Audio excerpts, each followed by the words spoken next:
Jaz mislim, da smo šele v drugem polčasu videli ekipo, katero smo pričakovali, kar se tiče želje, motivacije in pa neke borbenosti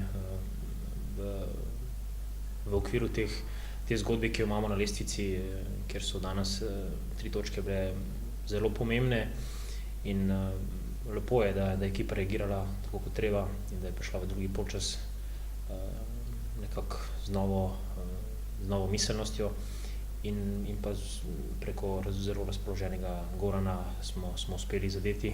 Večkrat si ustvarili še nekaj drugih situacij, ki bi jih lahko zaključili in pokazali so pravi obraz ekipe, ki se bori za nekaj v tem zaključku sezone.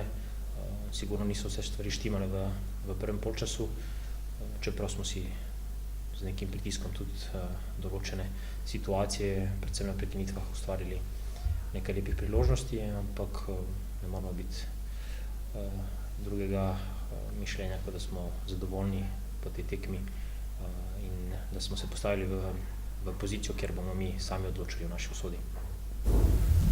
Vprašanje? Čeprav si samo uvod v tekmo je bil spodbuden, praktično imel vratnice, tako da potem še ena priložnost, potem pa, ko je bilo neko zadovoljstvo ali občutek, da bo Gorica potem sama padla, nadaljevanja potem v prvem polčasu ni bilo. No, nismo prave dinamike našli, vsekakor preko teh prekinitev smo ustvarili nek določen pritisk, ampak ni bilo v sami igri dovolj preciznosti, da bi speljali neke stvari. Prostora je bilo vsekakor, ampak Gorica je prišla z ekipo, ki se je želela dokazati in seveda so veliko prelaufali v prvem polčasu, držali kar kvalitetno to žogo. Mogoče smo pa mi malce se bali, da ne bi tako zgodaj v tekmi nekaj pokvarili in da potem bi morali loviti rezultat, kar se je dostikrat pokazalo tukaj doma.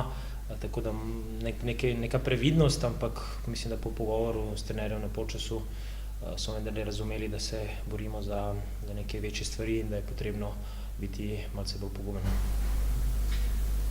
Praktično v 3-4 dneh se je situacija bistveno spremenila od zaostanka za Koprom, sedaj +3. Zaključek sezone vam gre zelo na roko.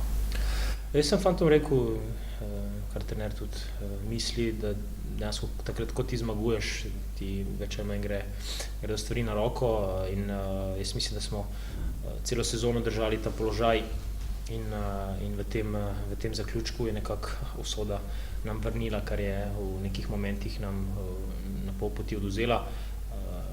Pravim, v idealni poziciji smo, da stvari dokončamo in da res na najlepši možni način to sezono zapremo. Jaz sem prepričan, da bomo na to dobro pripravljeni v nedeljo in da niti slučajno ne bomo tega iz rok izpustili. Pa bo v mislih kaj kalkulacije, glede na to, da že točka zadostruje Murat, je tam zagotovila obstanek, točka pa prinaša zagotovo po to Evropo. Kalkulacij mi vsekakor iščemo vedno nek način, kjer bomo nevarni za nasprotnika, hkrati pa si želimo eno organizirano obrambo predstaviti v Murski in da nekako potrdimo to dobro statistiko, ki imamo letos v fazi obrambe. Vsekakor bo vodilo, da ne dobimo zadetek, ker kot ste videli na več ali manj vseh tekmah si priigramo dosti priložnosti in če vsaj eden igralec razpoložen v tej konici napada, nam uspe zadeti.